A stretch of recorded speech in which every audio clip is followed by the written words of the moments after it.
Amma həyat yoldaşımın haqqında səsləndirdiyi fikirlər, alçaldıcı sözlər məni özümdən çıxartdı. Mən öz əsəblərimi cilovlaya bilmədim. Əsəbləşərək Səidə xanıma cavab verdim.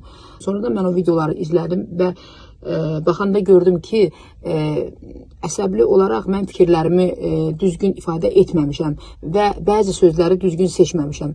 Demək olar ki, mən düzgün danışmamışam. Hər bir insanın ölüsünə hörmətlə yanaşıram. Səidə xanımın atasına da Allahdan qəni-qəni rəhmət diləyirəm və anasının əllərindən, gözlərindən öpürəm. Mən bunu özümə borc bilirəm və Səidə xanımdan üzrxahlıq etməyi istəyirəm. Mən qarşı durma yox və birlikdə bərabər oturub qarşılıqlı anlaşmanın tərəfdarıyam. Düşünürəm ki, Səidə xanım da bunu qəbul edəcək və biz ikimiz də xanım olaraq bir, necə deyim, görüşəcəyik və söhbət edib bütün söhbətlərə son qoyacaq.